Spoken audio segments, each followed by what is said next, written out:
Good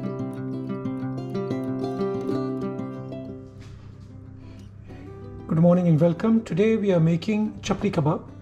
It's a very classical traditional dish. So there is not much you can change in the recipe of it because classics are classics. There are few minor variations on what people add or take away from it. However, overall the dish usually remains the same.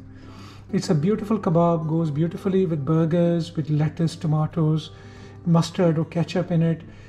Goes lovely with rice dishes. So today I'm going to have it with chicken biryani, and with it is also going to be a mutton curry. I am taking beef keema or beef mince because beef is a classical meat used for chapli kebab. So first things first, I have chopped up one large red onion very finely.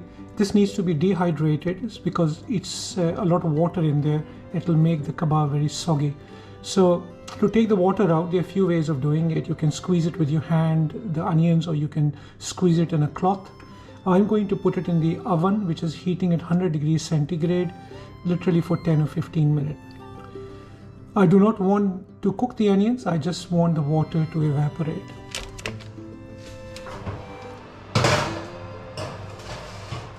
So while my onions are dehydrating, in the mince I'm going to add a few things. So first thing we are going to add is our corn flour. So hopefully our corn flour will bind the meat together. Going to put some salt and obviously for the taste. I'm also adding one egg, which is also going to help bind the meat. Other things I'm adding: freshly grated ginger and garlic, ajwain, white and black cumin seeds, dried chili flakes, chopped tomatoes, finely chopped fresh coriander. There are three spices which I'm going to grind in my grinder. One is black peppercorns, second is coriander seeds, and dried pomegranate or anardana seed. Now you don't have to grind them, but I do grind them. The reason is because it's too much crunch in it otherwise in the kebab, and comes in your mouth and doesn't feel always very nice. Certainly for some people they don't like it, and I certainly don't like it coming so much grit in my mouth, so I tend to grind it. We will add this into our bowl. So our onions are also ready. We're going to start mixing the meat with all the spices.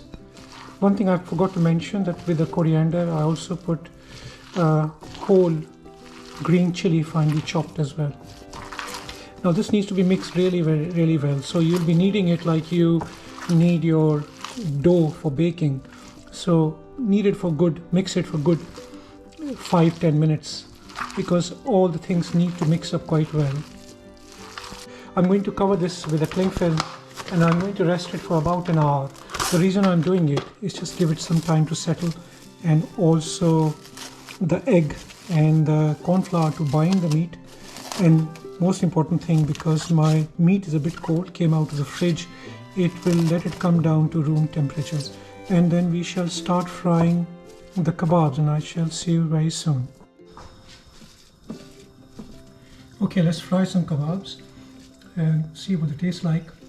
So I've taken a big bowl of meat there, of my mince. It's been resting for just about an hour. Make it very flat. The traditional chapli kebabs are quite large and flat because they are cooked on a very large hot plate. Obviously I don't have a hot plate, so I'm cooking it in a frying pan. So I made it as flat as I can, as large as I can. Make it a bit more presentable. Okay.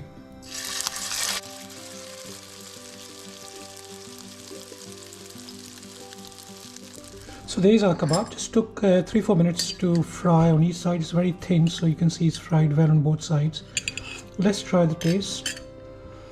Garnish it with a tomato and a few leaves of fresh mint. Okay, let's try this. I'm going to have it later with a mutton curry and chicken biryani. So I got a chicken dish, I got a mutton dish, and I got a beef dish, and with some mint chutney. So let's try it. It's quite soft.